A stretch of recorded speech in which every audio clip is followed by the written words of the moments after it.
Hi, I'm Marc, host and creator of Get to the Joke, a web series that is a masterclass in the art of stand-up comedy. I hope you find today's episode to be both fun and helpful, and you can help me out by subscribing to my YouTube channel and liking the video, and feel free to drop a comment. I'll be happy to get back to you. Alright, well, let's get to the joke.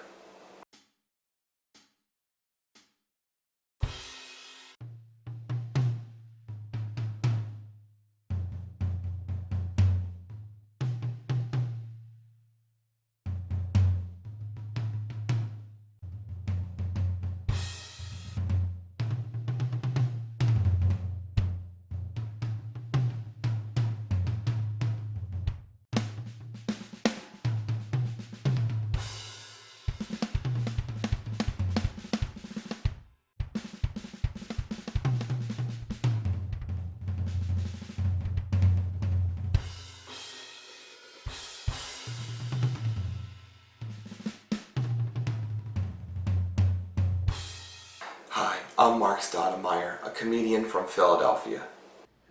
As you can probably imagine, how much going on right now. I can tell you the most exciting thing I had going on this week was my buddy called me up. He was like, "Hey, Marc, found this cat outside." So I neutered him, gave him his shots, and I rescued this cat. You want to come over and see my cat?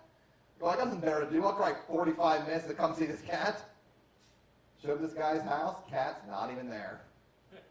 Go, "Dude, where's this cat go?" He goes, "Oh, it's an outdoor cat." Outdoor cat? Let me get this straight, fella. You found a cat outside, cut its balls off, and put it right back outside.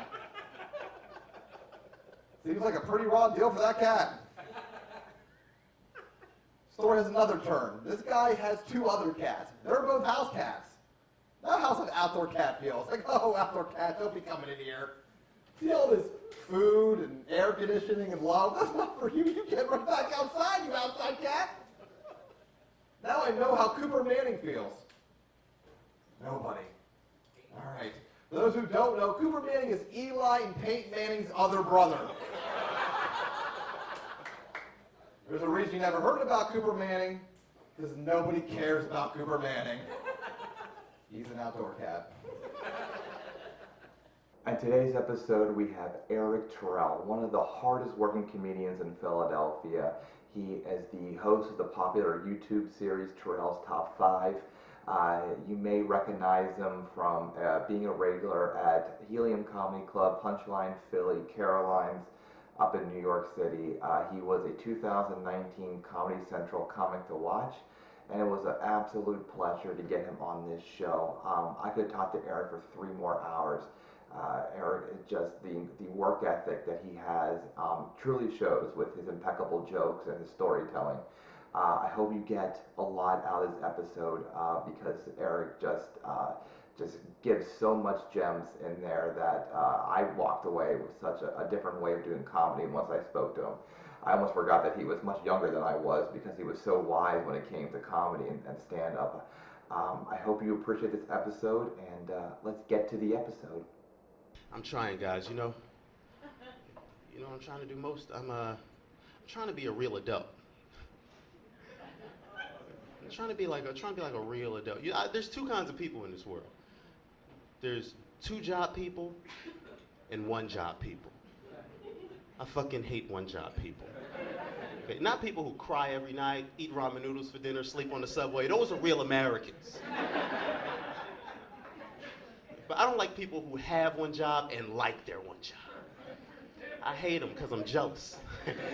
I hate, like, you can, you got your salaries and your benefits. You can decide when you want to take a nap. Because us 2-job people got to stick a net right in that window from 4 to 6. And then we wake up, eat, cry, and leave. 2-job life. Because,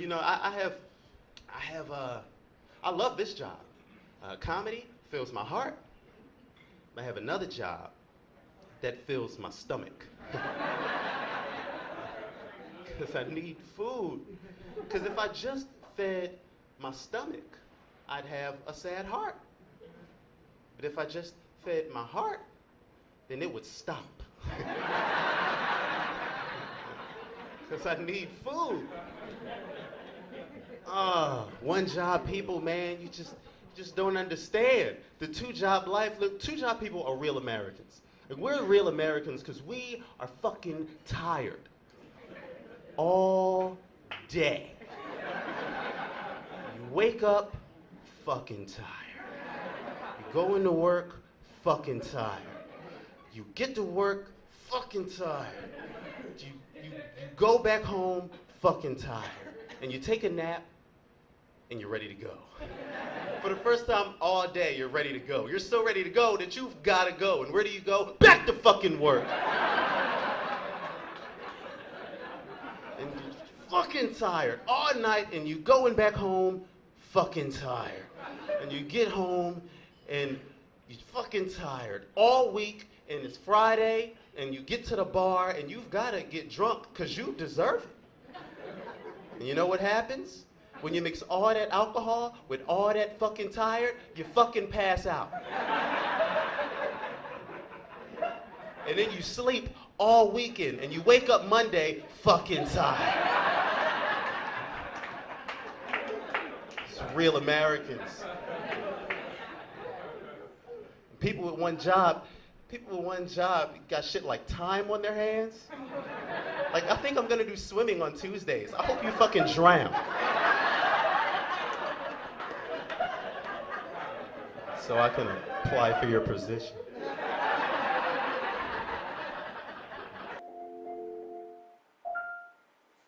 Hey, what's up, guy? How you doing? Ho. Can you see me okay? Oh, there we go.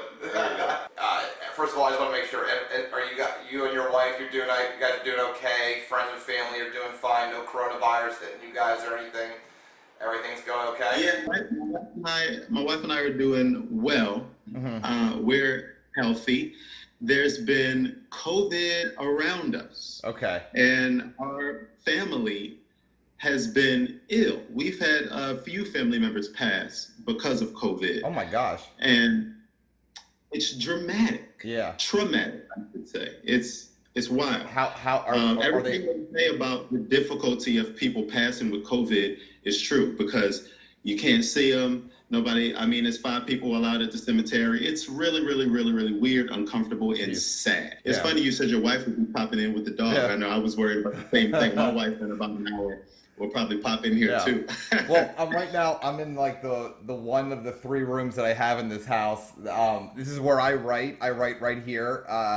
And so I just wanted to get I wanted to do this here where I write. If we can just jump right into this, especially because from what I read about you, you had started doing comedy at or at least performing, I should say, at a very young age. So when did the performing bug hit you, and then when did just comedy become something that you said that has to be part of my life? So it's a little different with me. Mm-hmm. I wasn't obsessed with comedy at a young age, like most comedians are. I know, just like you said, very on point, that people get obsessed with comedy at a young age and then they want to get into comedy. But I really hadn't thought about it until college. Uh-huh. And that's when I decided I would just do it. In college, I was extremely confident. College is when I happened as a human being. Yeah. I was definitely performing and speaking in front of people and on stage as a child. Like you said, when I was younger, I did a lot of speaking in front of my church and I did a lot of joke telling, and I did a lot of hosting events up until college. But not until college did I really get the bug to entertain in front of people by myself. Uh-huh. And that happened before I really had my eyes open to stand-up comedy. I knew stand-up was a thing, but I just wanted to, I started acting before I started doing comedy. I just wanted to be in front of people, entertaining people. Yeah. And I remember as a child watching stand-up, and I liked it, but I wasn't obsessed with it. But when I was in college and I started acting, and I was a sophomore in college, that's when I started watching stand-up differently, because at that point, I'm like, oh yeah, I can do that. I can do it. I'm ready to go. Like, where's the stage? I can do that. I had a lot of bravado that I had never had in my entire life when I was in college, and I didn't obsess with being a comedian. Mm-hmm. That happened later. Like I just obsessed with doing it. I just wanted to do it because I just looked at stand-up comedians, around the time when I was in college, and I said, I can do that. Like, that's something that I can do. Yeah. I think maybe it would be a hobby or maybe something I would just do one time. But definitely after I had been on stage about 2 or 3, 4 times, I definitely had the bug. And I was definitely like, oh yeah, this is my life now. Okay. So you said that, the first thing you said was, I came alive in college. Why did it take you 18 years to come alive? What was going? And I read this, and I want to draw back to the specific point that I saw. You were expelled when you were in school. What was going on before college that it took you 18 years in order to be like, this is like, now I feel like I'm Erik Terrell or Eric Kaiser, which we'll talk about a little bit. Right. So what was going on prior to college that kind of like kept you in a box kind of thing? I definitely think what you said was right when you said I had the opportunity to do it in college. I had the stage to do it. And there were so many people that looked to me to be entertaining. Mm-hmm. And I just wanted to deliver nonstop. I was really popular in college. I mean, I hate to say that. I didn't really have that in high school. In high school, I had like 2 or 3 friends, and I was never a part of the popular crew. I was never like an athlete. I tried out for the basketball team every year, never made it. Okay, failed dramatically. And I mean, I was varsity bowling team captain in high school, and the only girls that followed the bowling team had glasses. I just wasn't. I just wasn't anything. I guess it's just the popularity, Mm-hmm. and I think the popularity came along in college, and I think with that came my like desire to be this person Mm-hmm. that I was becoming. I just wanted to be entertaining. Yeah. And so that's when I started acting, and the whole reason I went to college was so that I could be a radio personality, because I knew I had like a good hosting, funny personality, but I wanted to do that where nobody could see me. I wanted to do it like in a radio studio. But once I got to college, people started to kind of know that I'm a guy who can do that on camera, on stage, in the radio studio, and I was like, yeah, I can do that. I can be that guy. So I guess it was just a lot of opportunity and popularity that just came in college that just made me want to do it. So were you like a funny kid? I think I saw that you said you were a class clown in school, but were you like a funny kid with your friends? Were you funny at church? Were you funny with the family? Can you kind of give me the roots about when you thought you were like really funny, and then where you thought that would end up at that young age? Yeah, I think I always knew that. Mm-hmm. Okay. I think I knew that from the very first moment I knew what the word funny meant. I think when I was a kid, I knew that. I didn't know how to express it or how to use it. And me being a big class clown in elementary school, not in high school, I wasn't a class clown at all. Which is funny because high school is an anomaly compared to elementary school and college. But I mean, in college, I was a clown outside of class, not in class. But so my class clown era had ended in elementary school pretty much because it wasn't a good class clown behavior. I mean, it was. I always had a target when I was being a class clown, and my target was usually always the teacher, right? Which is why I got in so much trouble, and that didn't help in terms of me ultimately being kicked out or expelled in elementary school. Because it was the class clown combined with being a follower and making a bunch of really poor decisions.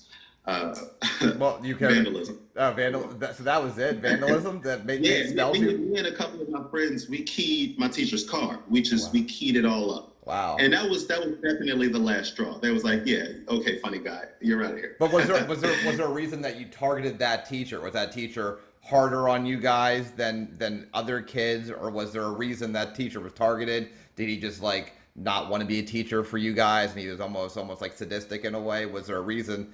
You didn't key every teacher's car. It seems like it was just one guy's car kind of deal. So back then, my reason for it now, I think, are the real reasons. But back then, I think I thought about it incorrectly. And it didn't happen until like maybe a decade later that I realized why I really keyed my teacher's car. Now, it wasn't my idea, first of all. My friends were like, oh, we should key her car because we hate her. Let's key her car. And I'm like, yeah, let's key her car. It sounded like a good idea. Yeah. So it really wasn't my idea. But back then, we all hated this one teacher. It was a woman. Her name was Miss whatever. Yeah. And so we all hated her because she seemed like she didn't like us. And she seemed like she would target us and get us into trouble. But I think my biggest issue with her is something that I now see for what it really was, right? Because which is I was a class clown, and the classroom was my stage. Now I hadn't been exposed to stand-up comedy. I didn't know that was something that could be possible. I had barely been exposed to radio yet, or acting really. I mean, I knew about acting as an elementary school child, but I didn't know it was something that was possible for me. You know, coming out of inner city Philadelphia, I didn't really think that was something I could do. And even if I did think it was something I could do, I just knew that this was my stage, and I felt like this was the only stage that I had, and so I had to be funny in class. And she usually. Because classroom was my place to entertain, not necessarily be a good student. She, of course, I think, just wasn't having it. Not necessarily that she didn't like me, and she probably didn't like me, but it made it hard for her to do her job. Okay. And so it came to a head where she upstaged me. In class a few times, and my ego couldn't take being upstaged, and so that's why I definitely agreed to key that car. Why was the classroom targeted as a way for you to showcase how you wanted to be versus with your family or with your friends outside of school or with like coaches or with like church people? Like, why was it the classroom and not anywhere else? Well, I think much like the way stand-up ended up becoming a huge part of my life as an adult. I think it's the same reason. I think it was just a drug, really. I think I got an adequate amount of attention for a young kid at home. Yeah, I wasn't deprived of attention at home. And the church definitely gave me also a nice positive outlet. But it's different being in the classroom than being at church or being at home where your parents and your older siblings are. It's different. I felt a lot cooler, and I could make jokes I couldn't make in church or at home. I was in my element, and it was just, and so the teacher was in the way.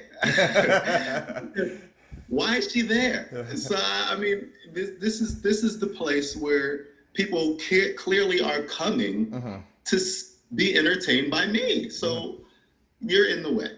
Yeah. Now you work with kids now. So do you identify kids that remind you of your young self and kind of give them a healthy outlet for this need to be humor so they don't have the same, issues that you had when you were a kid? Now, let me be clear. Yeah. I've never come across any child as good as me. And it's funny because that's the first thing I noticed when I see these little class clowns in elementary school, because it is ironic. And I always talk about how ironic it is that I work in an elementary school. Like, I'm the one who gets upset when kids are making jokes and not listening in class.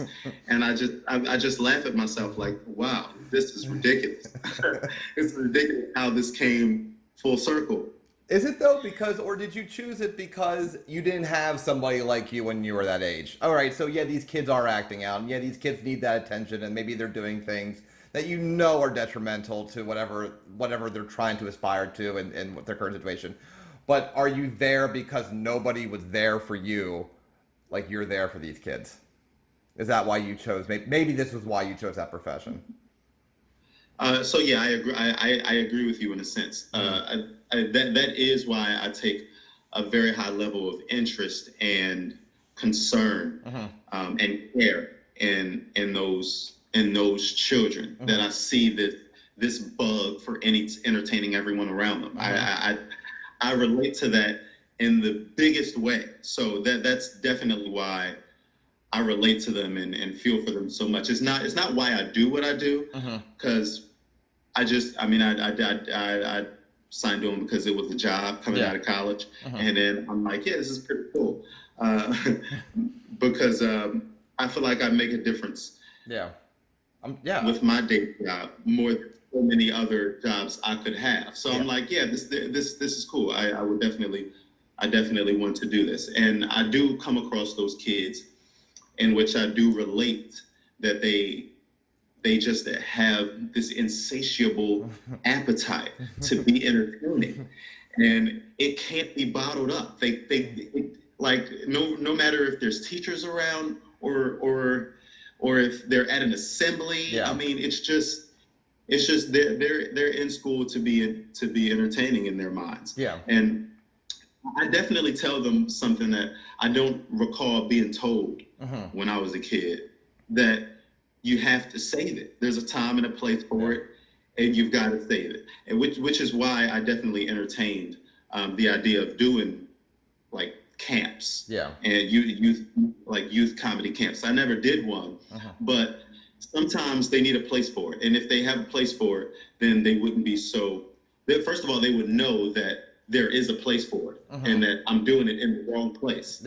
But they would know that it's something to be appreciated instead of something to be deprecated. Okay, awesome, man. Like, what was the actual moment or minutes or whatever it was that in your brain it clicked, I'm signing up, I'm going on stage? Do you remember what kind of got in your head, how you felt, kind of thing that got you up on that stage? Yeah, so it's really funny how it clicked in my brain, and I made that decision. I was talking to a buddy of mine. He's a photographer, and he did some photo shoots, and he did a photo shoot with me, because I was an actor in college. I was acting. So he was like, "You got a nice frame. We should do a photo shoot." I'm like, "Hell yeah!" And so, in the midst of this photo shoot, I just told this dude on a whim. I don't know why I said it. I was like, yeah, I'm doing comedy this summer. I'm probably going to do comedy this summer. Now, this is my sophomore year at Hampton University. And I remember laughing to myself so many times weeks after that I hadn't discussed that with myself before I let it come out of my mouth. I don't know why I said that. And so every time I would laugh at myself for why I just came out and said that, I would immediately follow that with, there's no way I'm doing that. There's no way. And that's when I saw some comedians would come and perform at our college, and I would see comedians on TV, and that's when I had that idea, like, I can do that. Why am I afraid to do that? That's something I can do. I can easily do that. And so then I decided that I wouldn't cower away from that statement. I decided I would actually do it in hopes of him asking me that fall when we got back to college how it was. He never asked, but I did.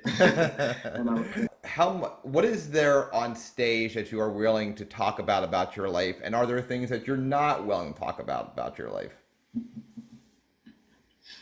I'm still afraid to speak about my wife in ways that I've seen and heard other comedians speak about their wives. I get that. The biggest one that comes to my mind is maybe like a Louis C.K. Or somebody like that. That might be the only thing that I'm afraid to talk about on stage. I'm not afraid to go anywhere else, absolutely anywhere else. One of my idols is Dave Chappelle, and I love his jokes about transsexuals and transgender. I mean, he goes so many places, and he's not afraid to do it. And I think that's something that comedy should stand on. I think that in this world where everyone's trying to make us be politically correct because everybody else has to be politically correct, that we shouldn't do that. I don't think we should do that. I think that this has been the one place that we've never had to do that, and we shouldn't have to do it now. And maybe having that mindset is career suicide, but I don't know if I give a damn. Well, how important is it to be you on stage? So why do you tell jokes about your life versus why don't you tell jokes about a bird that you see in the park or a weird sign that you saw one time on the road? Why is it important for you to talk about yourself on stage and not almost unattach yourself from the jokes and almost jokes that any comedian could do, but just your perspective on it? Why is it so important to be a storyteller versus any other kind of brand of comedy, whatever you want that to call it, observational or whatever, one-liners, whatever? Right. I think it's the difference between being loved and liked. Right. And not until I started to realize that I really care about what I was talking about. It's funny because one of my best friends and big brothers in comedy, Chris Cotton, was the one who told me. He was the one who first told me when in my first and second and third years of doing comedy, that I wasn't really talking about anything.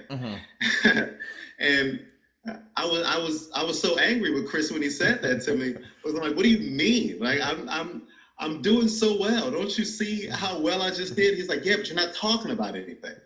And that's I think when it started clicking in my head, and it slowly began to keep clicking, that until I really start doing well while also being vulnerable, then I'll never have real followers and real fans like I one day want to have.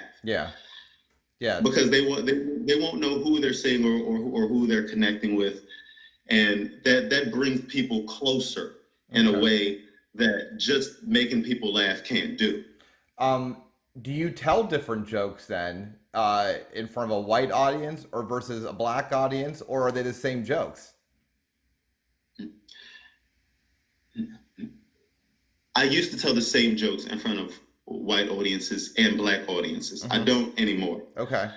And the reason for that is simply because I've learned what parts of my act work better in front of a mostly black audience as opposed to a mostly white audience. It's funny because one thing I find about my act, I don't know if it's true about comedy altogether, though I assume it probably is. For black comedians, that is that there's things that I think crowds seem to love in mostly white audiences that mostly black audiences don't like at all. They hate it. I mean, it's like it's night and day. Like this will rock a white room, but black audiences will look at you like, "What are you talking about?" That's not that we don't really like that. And so the amount of things in my act that I can do in both rooms are actually limited. And so those are the things that I do in both rooms, but there's other things that I can't. if I were to give you all the money you need right now to create the special of your dreams, would you do it mostly white audience, or would you do it mostly like in an urban room? Which one would you feel more comfortable shooting your special in? I would do it in a mixed audience, but it would probably be mostly white. Okay.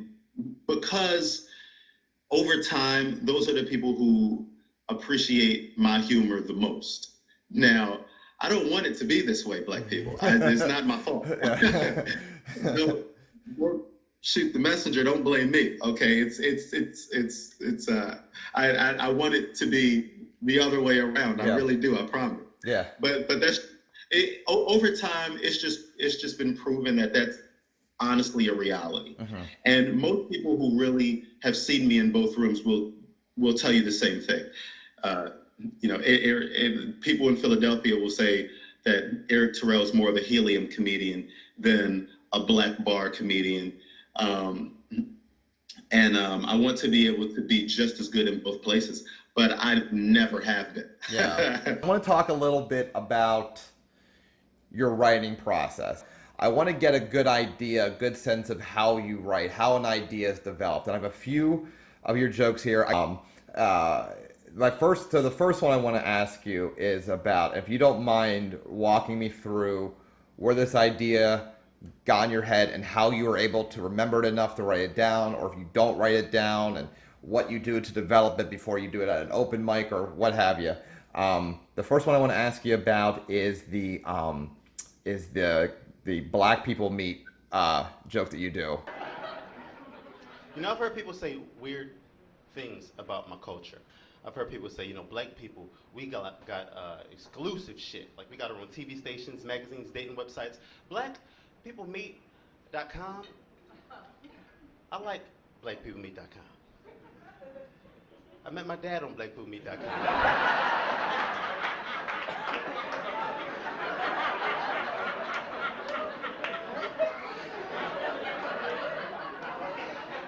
I'm just saying, it really will start a family. No, I'm joking. Great man. Great man. Can you give me the genesis of that joke? And I picked that joke for a specific reason, because you mentioned your father.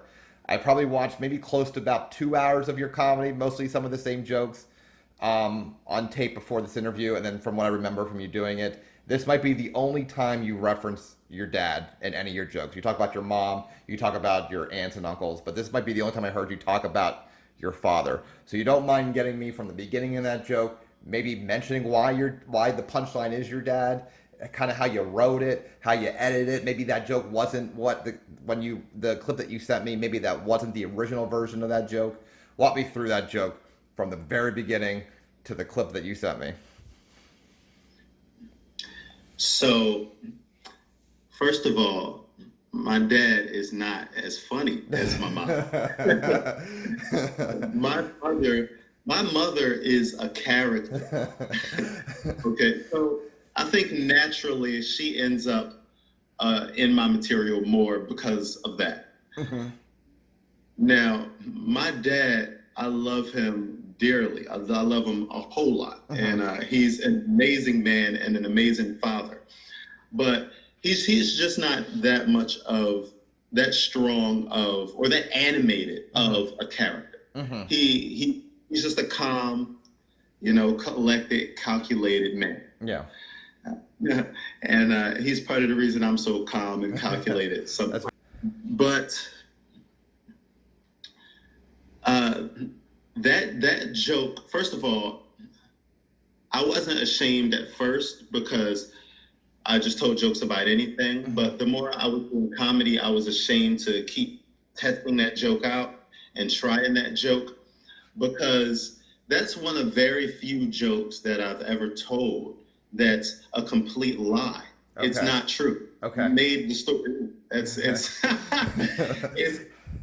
just something that I figured could happen. And I know people love Black stereotypes. Okay.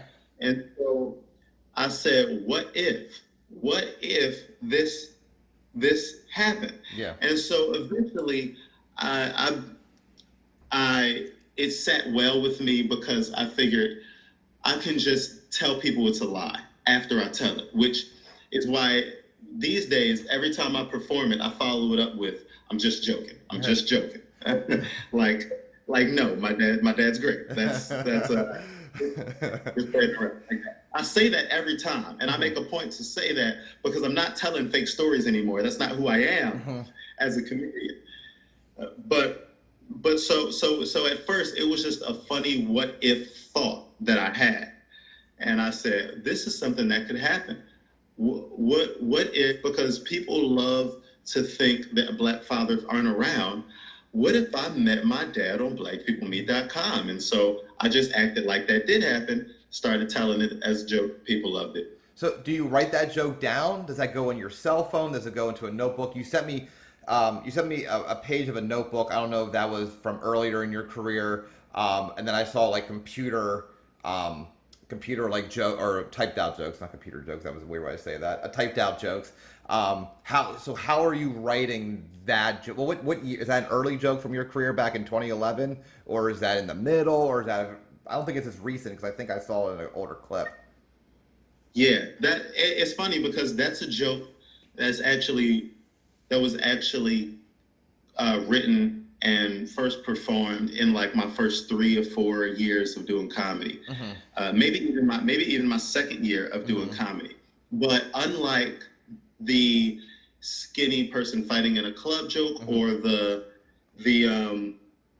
big woman, broke woman, bird woman, dating, stupid girls joke, which are also really, really, really early jokes. Unlike those, it was shelved. And it was, I tried it out, at like open mics maybe once or twice, and it was immediately shelved, and I didn't do it for like 5 or 6 years. Okay. I mean, it's amazing that I just decided to start doing it again. But when I started doing it again, it was just because I thought this has a lot of potential.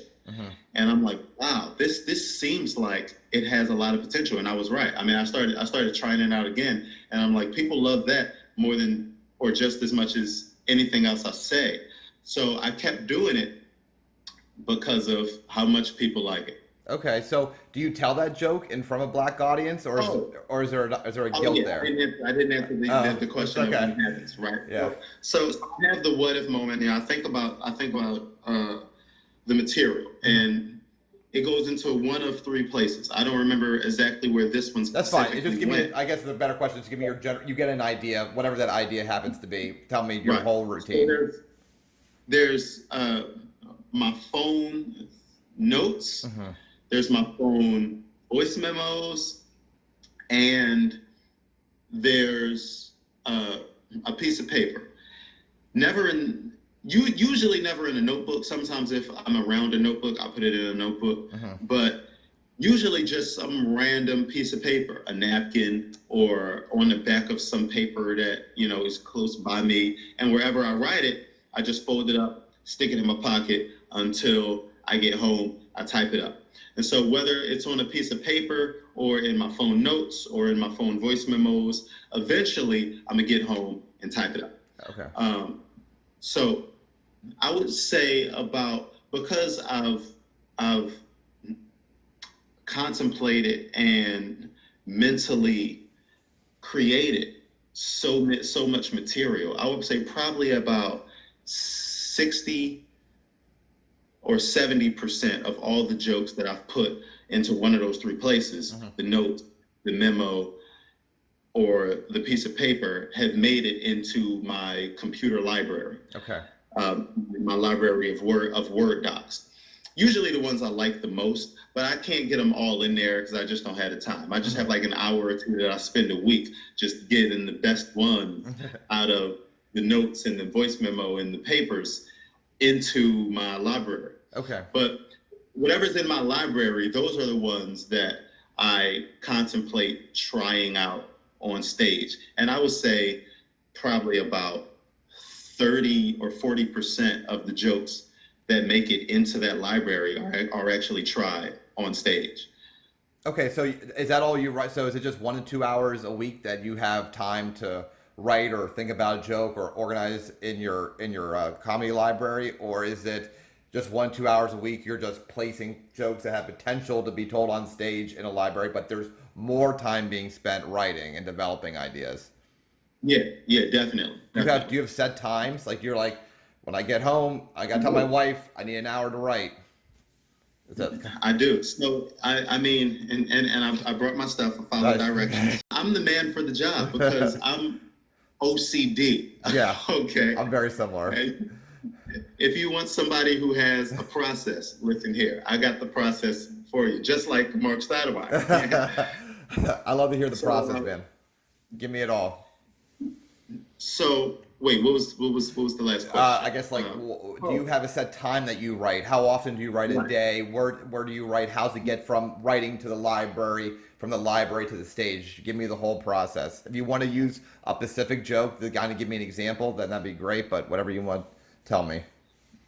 So 6 hours a week Okay. is what I spend on comedy. And that's just my process. I think everybody should have a certain amount of time they spend, either a day or a week, not a month, because that's too flexible. You'll get unfocused. But I think either daily or weekly. Now, I do also have a daily process. It doesn't have to do with my art and the creating and facilitating of and managing of jokes, but just about business. I make sure I do at least one phone call and one email a day. That's my business daily comedy thing. Oh, that's perfect. But 6 hours a week is what I spend on comedy. Now, 3 of those hours I spend on my show, right, which is the art. And the other 3 hours is what I spend on business, right? Because it's show business, right? Yeah. And one fuels the other. And sometimes I do my 3 hours on my art first, and it really makes me incentivized to sell this thing. Okay. I'm like, now I got to make sure I'm doing this business and being a good businessman and trying to get myself where I need to get myself, so that people can see, oh, this hard work I just did. And sometimes I do it in the reverse, and I think that, okay, I'm doing all this work to sell this product, and now I have to make sure it's the best thing it could be. So it works hand in hand. I think we all should spend the same amount of time on our show and business. Because you can be an excellent businessman but go nowhere because you're not working on your craft. Yeah. But you can be excellent at performing comedy or excellent at your craft and what it is that you do and go nowhere because you aren't taking care of business. Yeah. So is that 6 hours? Is that 1 hour a day religiously with 1 day of the week off, or could it be 3 hours on a Monday and 3 hours on a Wednesday, or is there a set time that you do this work? Now, it's been most realistic for me to keep it flexible because my weeks and my days take really wild and erratic, unpredictable, patterns and shapes with, of course, my family and my day job and everything else that I do. So, and I don't know why I said everything else that I do. That's it. That's all I do. But so I keep it flexible. So there's been days when I've knocked out 6 hours in one day. There's been weeks when I do an hour a day. It's okay. Not, it's not the same. But I do make sure that by hell or high water, the 6 hours is going to be done by the end of the week. Perfect. Cool. So, so the idea formulates on your phone or on any kind of scrap paper, and then the 3 hours that you take perfecting your craft, are those 3 hours dedicated to the new stuff that's on the phone and the scrap of paper, or is it like reviewing stuff from a show from the weekend, or it's like, hey, I haven't done this joke about I haven't done the joke about speaking in tongues in church in a while. Let me pull that one back out and see if I can put a tag on it. How do you do the 3 hours of like? Tell me a little bit about those 3 hours. Give me more about that. So for the 3 hours on my show, Yes, just the craft. Yeah. it's all of what you said. Now, I prioritize it. In a certain way to make sure I do first things first, and things that I think I really want to do, but aren't necessarily as significant. I just do with whatever time I have left in that 3 hours. Okay. Now, the very first thing I do each time. Now, this might not be the most important thing, but it's just something that it's just become a routine of mine. Yeah. Is that I go in my phone and like I record voice memo of every single time I'm on stage. I just hit record, before I walk up there, sit my phone on a stool, sit my phone on a chair, somebody's table, whatever. And so I go to the recording and I make sure I write down the joke, right? Yeah. I mean, not the joke, but the set. The set, yeah. So I write down all the names of each joke, and the order I did it, I just write it down as I'm listening to it. Every single time you're on stage, open mic, Helium, Caroline's, bar show, Hershey Winery, it gets in that notebook. Dude, it's so OCD. It's every single time. It's funny. I'm the same. Hold on. Give me 1 second. Hold on a second. Yeah, get it. Yeah, you got to show me. So here, this is the latest notebook. So let me see your notebook. Is it the college, like the marble one, like the marble cover? Yeah. This is the third or fourth one. I have one or two that I've finished. Well, actually, there's 3 of them that I finished. So this is the 4th one. Yeah. And yeah, if you see, like right here next to the latest one, which was a few weeks ago, you were there at John Koppel. Like I got John Koppel's name on the top. It says 1007 next to it. Yeah. Which means I've done comedy 1,007 times. So here's look how so that's my set. This is from March 13th at Wisecrackers. Here's all the jokes, the date, the place, whether they were good or bad, and that's comedy set number 584. Wow. Oh, you can see nice. That. So it's very similar to yours, yes. And I also have my John Koppel one in here. Where's that one at? That's gosh, yeah, it goes from March right to his pretty much at this point because there's 3 years. Yeah. So here's that one. There's the Koppel set right there. You can see at the beginning there. I just do it with numbers. Yeah. You see, I just rate it from 1 to 10. Okay. Yeah. That's cool, man. That's really cool. I like that. It's funny. Right. We're doing the same thing. It's funny. Yeah. I mean,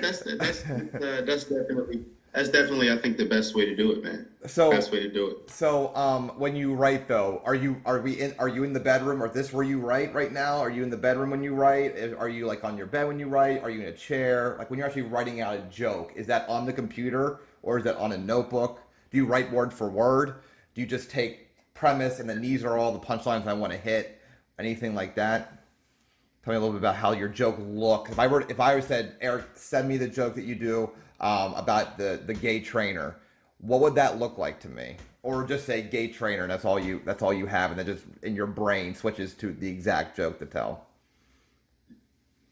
So I take whatever I put in the voice memo or the notes, or the piece of paper, and I type it into my my Word docs and my folders of material. Okay. I type it in verbatim.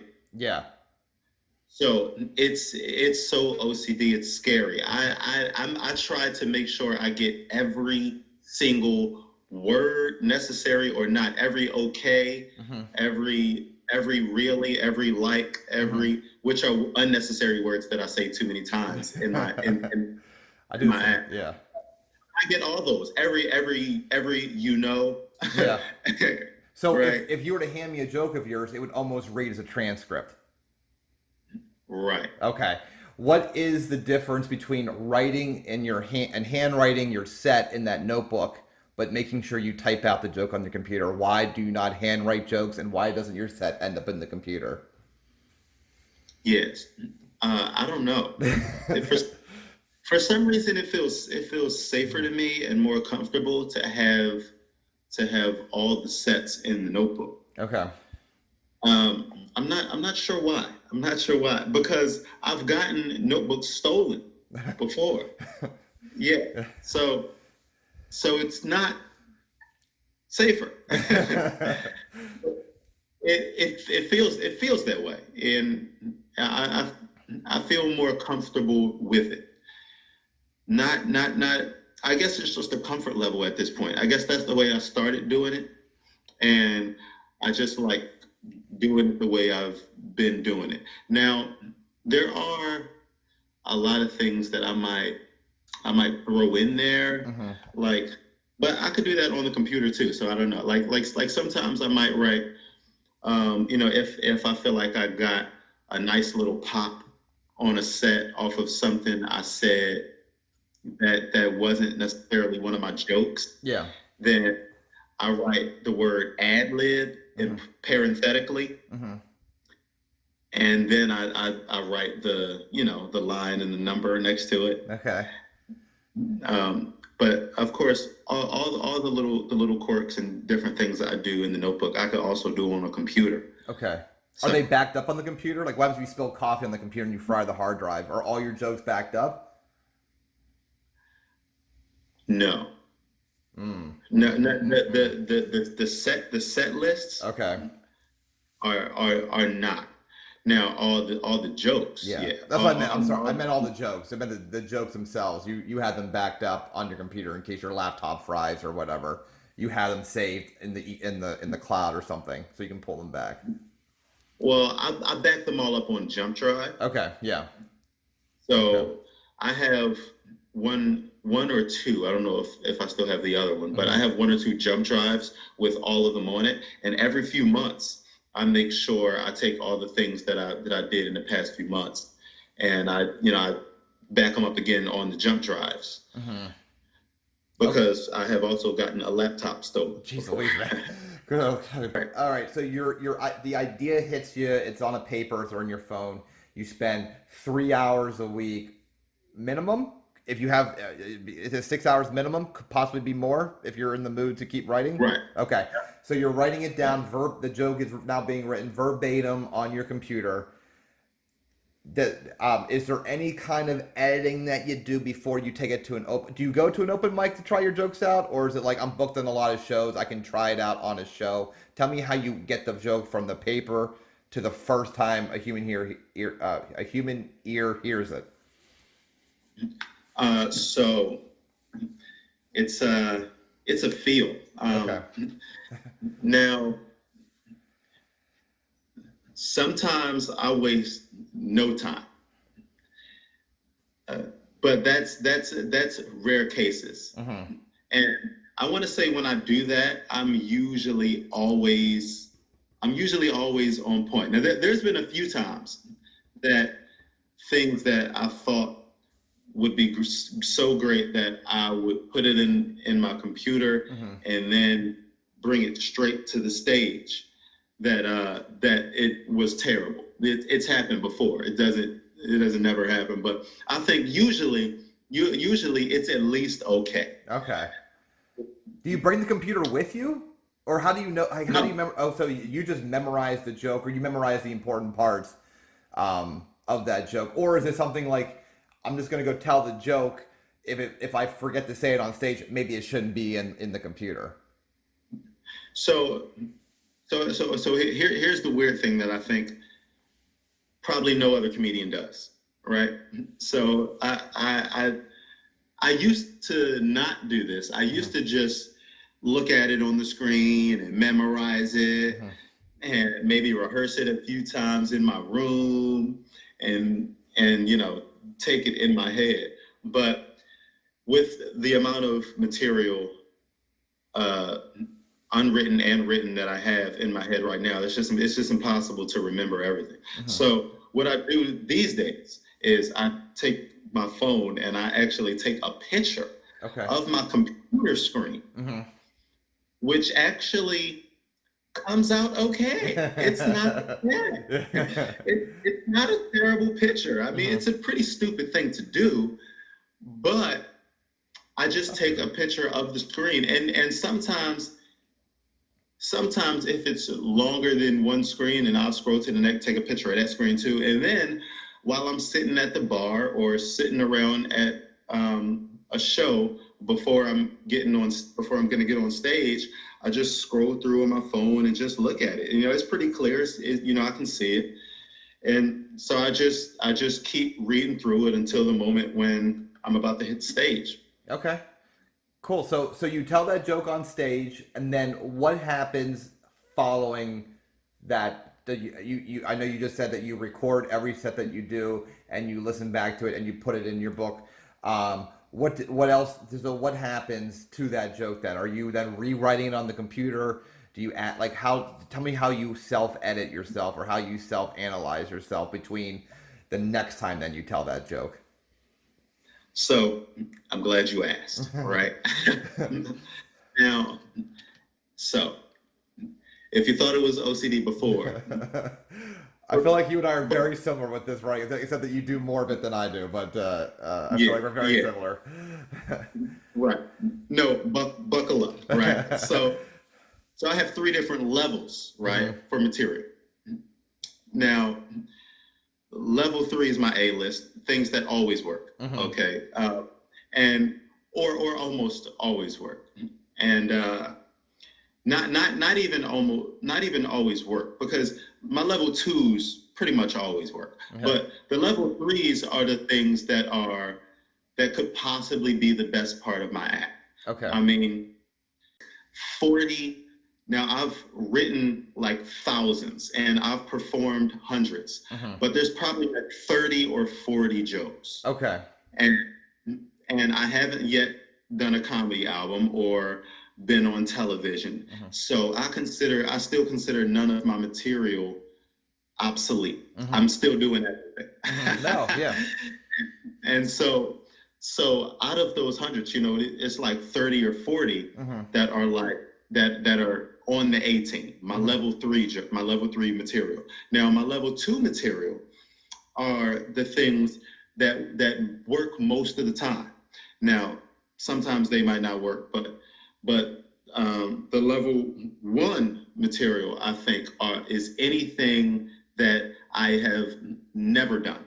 Okay. So something that I've never tried on stage before at all. So after it's after I try it for the first time, it then goes from being a level 1 piece of material to level 2. Everything's level 2. Okay. And if it's not level 2, then it's not in my act at all. It's trash. So you give it one shot. A joke of yours gets one shot. Oh, okay. Okay. At least 3 or 4. So if it's eventually on its way to becoming garbage, it's every piece of material that I've tried on stage has been a level 2 for at least 2 or 3 or 4 attempts, or two or 3 or 4 times. I still call it a level 2, but if eventually I find out that it will never and could never be considered level 3, then it's trash. Okay. It's because the only reason things linger around in the gray limbo area of level 2 is because I think there's some potential in it becoming a level 3. Okay. So when I decide that there's no potential, it's not going to be a level 3, then it goes from being level 2 to just being trash. Okay. Well, and then on your computer, do you have 3 folders, 1, 2, and 3, and that's where the jokes that are subset? No. Well, so the funny thing is, I keep the level 1, level 2, level 3 list in a different notebook. This is a different notebook. Okay. I like the spiral. Yes. Right. Yeah. And this notebook is for that and other things. Okay. So. Okay. So then how do you know when a joke's done? How do you know that this is it? Or is it never done in your book until you do an album or on TV? Could you always address a joke still? You know, you've been doing it for 11 years or what have you. Right.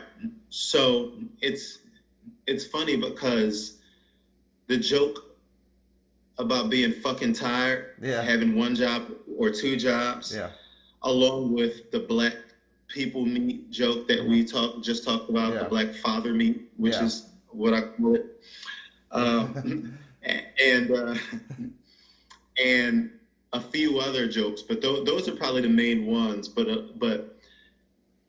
they were level 2s for like 6, 7, 8 years. Okay. You know, I mean, or I would say five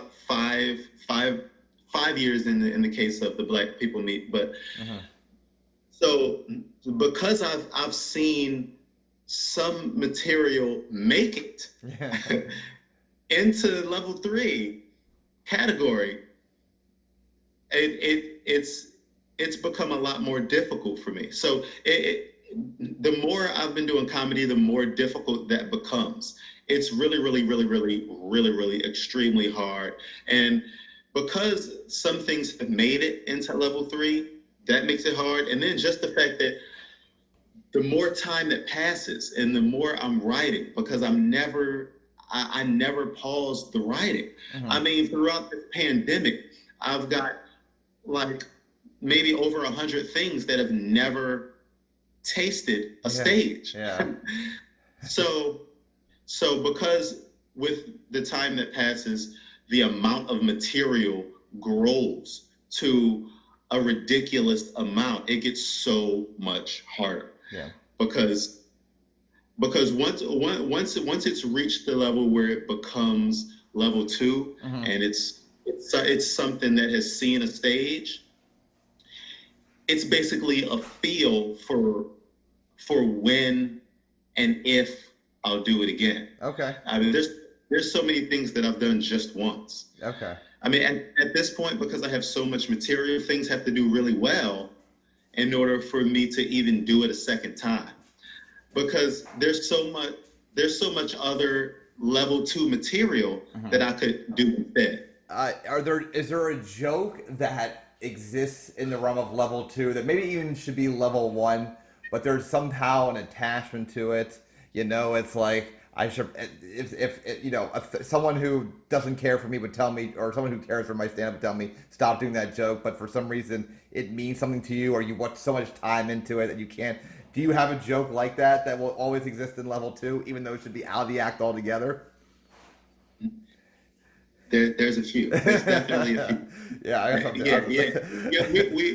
We all have them. There's a few that I've definitely done more that I do more than I should be doing. Why don't people like this? I'm like, what's wrong with the world? I'm more like, what's wrong with me? I can't let go of this. Well, how often before weird times and coronavirus, how often do you get up on stage during a regular week on average? Shows, open mics, whatever outlet you have to get up in front of a live audience. Yeah. I actually do that a lot less than I think most comedians. I really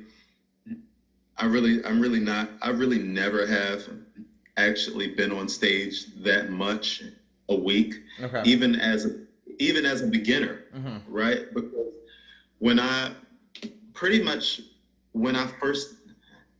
first of all, college was in the way the first 2 years. So I was on stage maybe once a week because being in college and trying to be a comedian was just too much for me. And so after those first 2 years, I came back from Virginia to my hometown, Philadelphia. And within months, I'm lucky. If you're not religious, I'm lucky. If you're religious like me, then God did it. Yeah. Okay, God came through in a major way, because it really took about 4, maybe 5 months from the time I got back to Philadelphia from Virginia in 2013 that I was in the rotation at Helium, not in the working, getting paid rotation, but they would put me on their open mic every single week because Jerry McGinnis and Maggie Sargent, her name was, because they really liked me. Yeah. And so they would bring me back week in and week out. And so because Helium has pretty much always been that safety net, I never really got on stage that much. I've always gotten on stage maybe 2 or 3 times a week. Okay. And that's about it. Okay. Fair enough. Let's talk about the 3 hours you spend doing the business side. I'm interested in that. You said you make a phone call, send an email a day. Are those like cold calling to like club owners, or are these people that you've done shows in the past? Tell me a little bit about the business and why and how you come up with 3 hours to promote the business side of your act. Well, what I'm doing and who I'm reaching out to has actually, for the first time, it's changed recently, just because of where I am, right? It's like Late Show, Tonight Show, SNL, and my agent, because I have a local agent now, and Nice. but because I'm always in contact with her, she doesn't really count. But it's a lot of, like Colbert, of course, all the festivals that I still need to do, like Montreal, Clusterfest, Big Sky, the industry festivals. It's a lot of industry stuff. Now, it wasn't always that way. It used to be anything counted. It used to be, but I had to change that in order to push myself to get where I need to get. But it used to be absolutely anything. Up until about a year ago, it was it absolutely it didn't matter. Any club, any festival, like you said, cold calls, anything was pretty much fair game. Okay. But I make it a lot more difficult for myself now, because I consider a limited amount of options to be necessary. Okay. I get that. I understand, especially at the level that you're at. I mean, I feel like any city now or any small town has a comedy festival these days, and you're right. How do you weed out the ones that are not going to help you at all in your career versus the ones that people will actually show up that might be able to help you, kind of thing? So, no, I know exactly what you're talking about as far as that's concerned. What is the next step with the material? Are you going to do an album?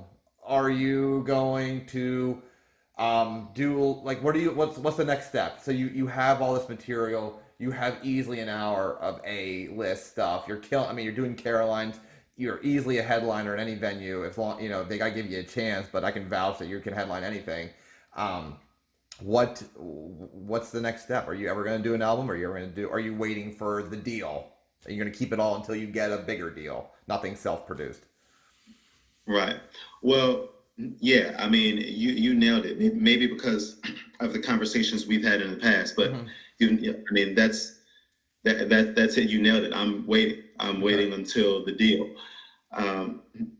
Now, if the deal does not come, because of course this isn't a perfect world. Now, I'm definitely trying my best to do whatever it is within my power to work out that Comedy Central or Netflix deal, or whatever it is. But if it doesn't come within the next few years, I probably will do an album, only because I feel like I would have to in order to grow.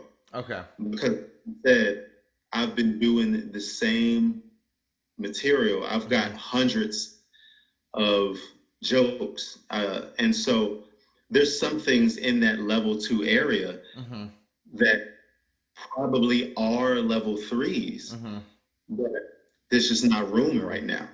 Okay. And so I got to get those level 3s out of my life. And the only way to do that and feel good about it is to just do a TV set or an album. Cool. So the last thing I want to talk about is the clip that you sent, which is the club being skinny and getting into the fight, and you perfectly did exactly what you're the only one that's done it. Give me the different years and how that joke has progressed. Trying to be tough. I'm trying to be tough. The biggest thing is that I just wanna know I can handle all of my altercations. Like, I still have to think my way out of some situations, and that's getting old. Okay. See, I'm at the club this other night, and this dude just bumped me. He just bumped me. He's like, bam, and he keeps walking. It wasn't a hard bump, but I'm skinny, so I got off balance. I was like, what happened?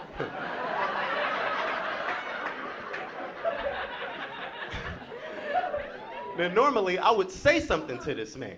Like, listen, bitch. That right there, that is not where I should have been stand up to you time. I apologize. Let me know how to make it up to you. I'll take you out to eat, take your mama shopping, make it a family trip. I don't know. That's what I would normally say. But it's alcohol in my system. There's people around. So I pushed him. I was like, bitch. It was a real skinny push, full body. Like I was tired after I pushed him. I was like, bitch. Is the bar selling Gatorade? This is ridiculous. I push him, he falls back in my mind. And when he gets up, the Bible says, as a man thinketh, it shall be, or something. So he falls back. He gets up. He's like, let's go. So, you know, it's alcohol, people. I said, let's go. Now, right here is where not being tough proposes a problem. I'm thinking, how do I get my bitch ass home? Right? But he's getting excited. I had to think. He said, I'm about to jack you up. I said, jack me up, Big Daddy. Jack me up. Jack me up. Jack me up, boo-boo. Go ahead.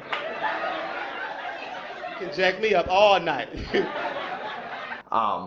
Is that story true? Did you get into a fight and then you reflected on it and decided to become a joke, or how did that become a joke? Because it's a little bit self-deprecating, because you talk about being skinny, you talk about trying to fight, but what I've noticed was, I have some notes here when I watched it, in 2013 when you did it, the shortest the clip was, and you do the, you get out of the fight by having an effeminate accent, I would say, or effeminate way of speaking.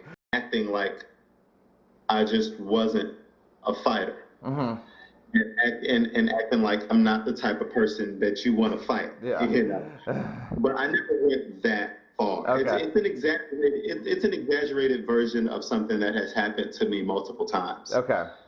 Because the joke does progress, because then you, in the second clip you sent, which I think is from 2019, you add in a Bible verse. You are more animated. You do this thing I've seen a lot of your clips you do, where you'll look one way and do the 2-finger point the other direction. Are all these very? Did you keep? So this seems to be the oldest joke that you continue to tell today. Are you constantly adding these little things to it? The Bible verse. In the second clip, you yell. So you're actually, the first one, you're pretty much, calm, cool, collected, telling the story. You start to yelling. You start acting out more. And then the third one, you talk about Gatorade. I can't read my handwriting for the other thing here. Damn it. But how much of that the joke has changed considerably? Is it just becoming comfortable on stage, or were you like, I need to do more acting out, I need to be more aggressive than I am in the last time I did this? What was your mindset with the genesis, or the evolution of this joke, I should say? Well, yeah. Well, the genesis is just a simple what if, right, in my head. Because I'm thinking, I'm thinking that this is what I need to start doing to start making the process easier. Because like I said, it's something that's happened multiple times. I've never gone that far, but I'm like, this is basically what I'm doing. And what if I actually went all the way? What would that look like? And so the evolution, the Bible verse is a part that I do from time to time. That's sometimes a part of the joke, sometimes it's not.